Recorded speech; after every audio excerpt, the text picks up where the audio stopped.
L'Iran a-t-il tenté d'éliminer Netanyahou ce matin? C'est ce qu'affirme un haut responsable du gouvernement israélien à la presse, précisément à la chaîne N12.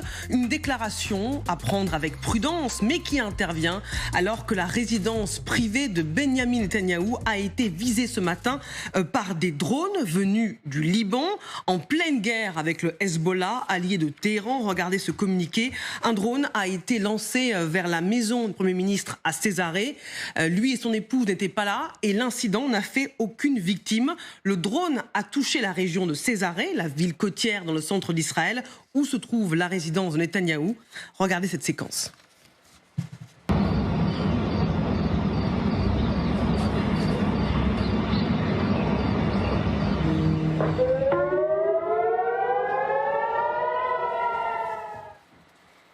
Partons en Israël, retrouver Nicolas Rouget, notre correspondant en direct. Bonjour Nicolas, en direct de Tel Aviv.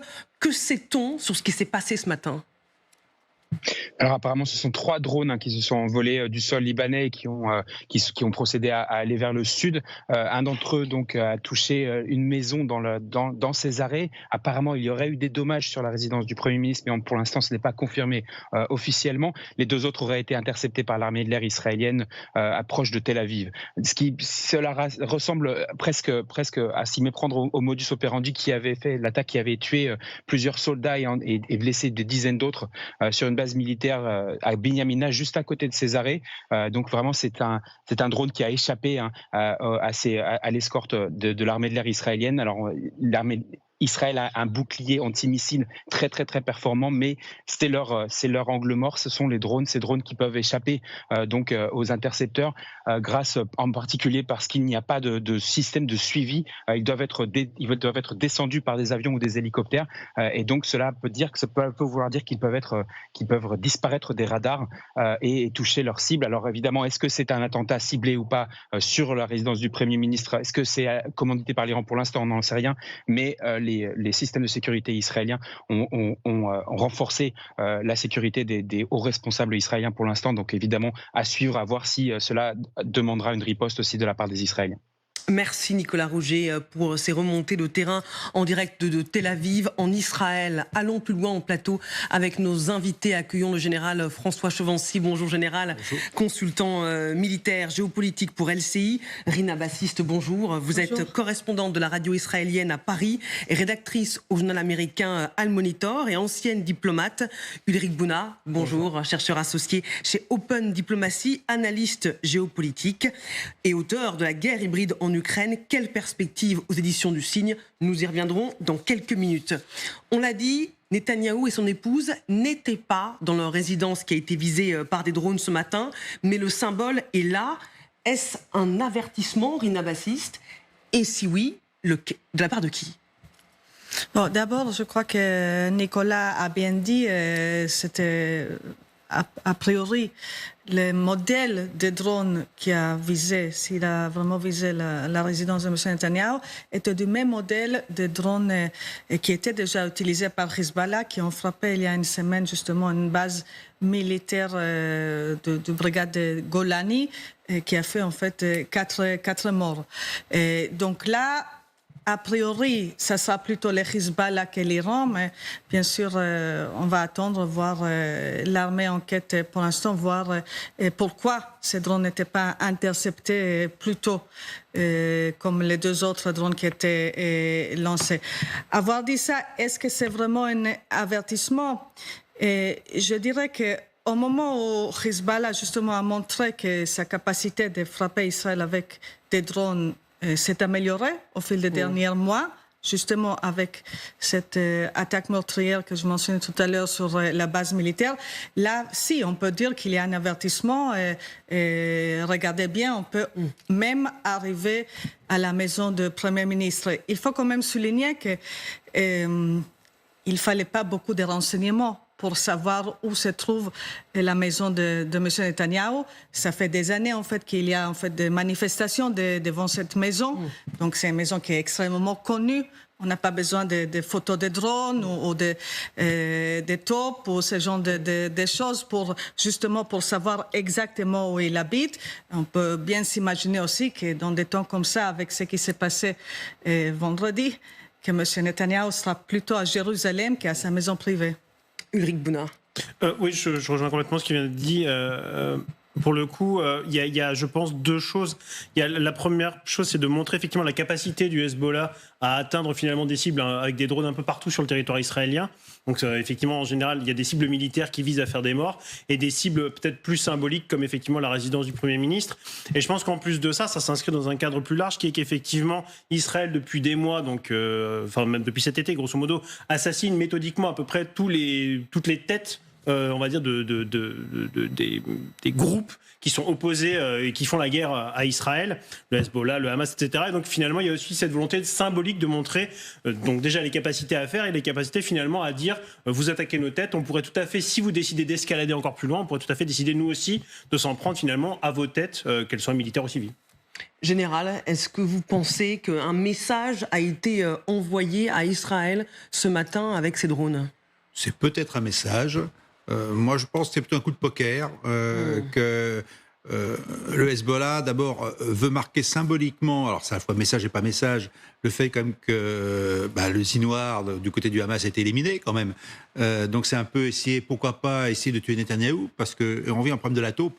Je pense que le coup de poker, il est là. Il dit, est-ce que Netanyahou est là ? Et s'il est là, si on peut lui envoyer un drone qui lui fasse du mal, on va essayer. Moi, ma réflexion aussi, c'est sur l'emploi des drones. Moi, je suis très surpris depuis des semaines, avec tout ce qu'on nous a annoncé comme matériel à la disposition du Hezbollah.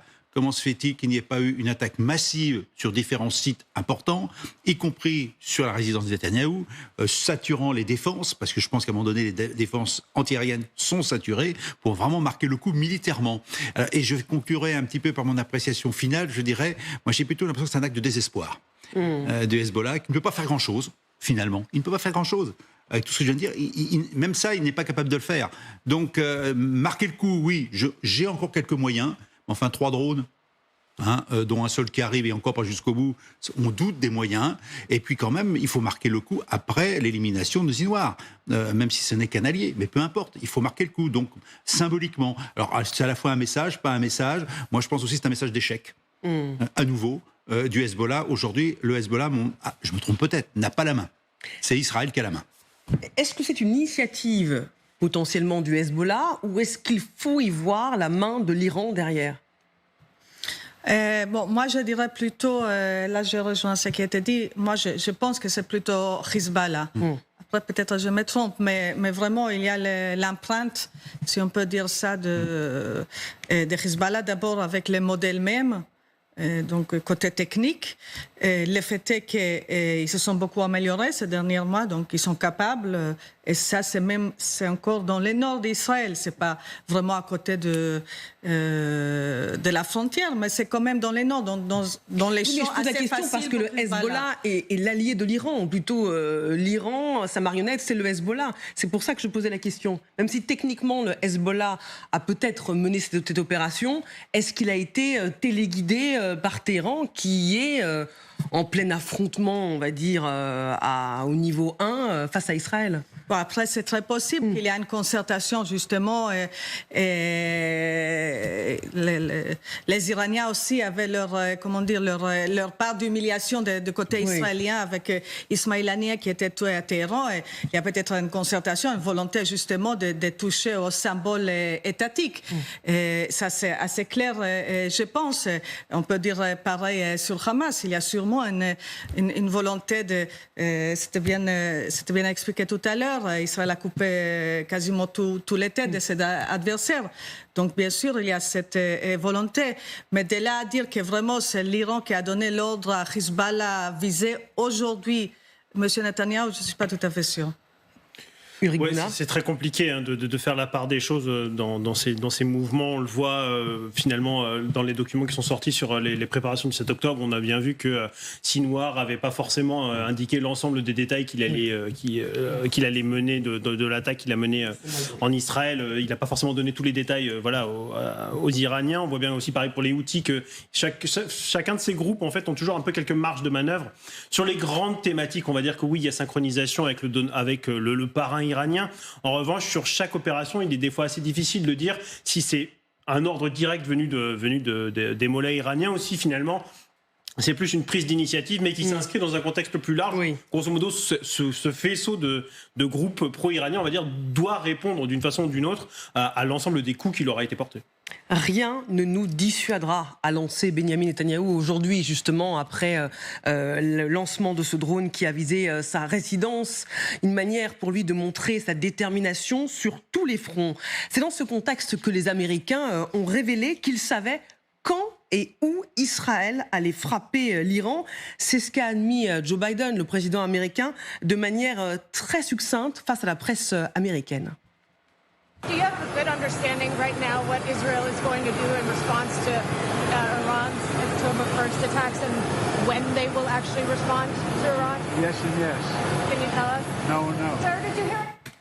Alors Netanyahou s'est engagé, nous a dit Joe Biden, à ne pas frapper des sites nucléaires iraniens, mais est-ce qu'il va tenir sa promesse? On sait qu'Israël a utilisé des bombes pénétrantes dernière génération pour frapper des dépôts de munitions souterrains au Yémen. Est-ce que Israël peut faire la même chose en Iran pour toucher des sites nucléaires enfouis? Bon, si on recule un peu dans l'histoire, 12 ans plus tôt, en 2012, on se souvient très bien, M. Netanyahou était le Premier ministre, il y avait soi-disant une certaine fenêtre d'opportunité de frapper l'Iran parce que les sites nucléaires n'étaient pas encore si enfoncés comme ils sont par terre, comme ils sont maintenant.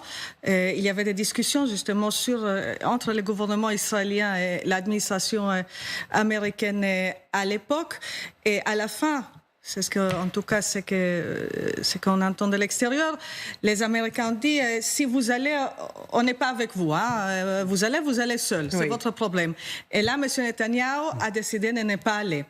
Et depuis, si on parle avec des experts israéliens, en tout cas, ils disent tous qu'au fil des années, après ces révélations, en fait, les Iraniens, ils ont justement creusé très, très profondément pour mettre à l'abri leur site nucléaire. Donc, certes, Israël pourra endommager d'une certaine façon. Et on a vu l'exemple en avril avec la frappe sur Ispahan, mais détruire les projets nucléaires iraniens, non.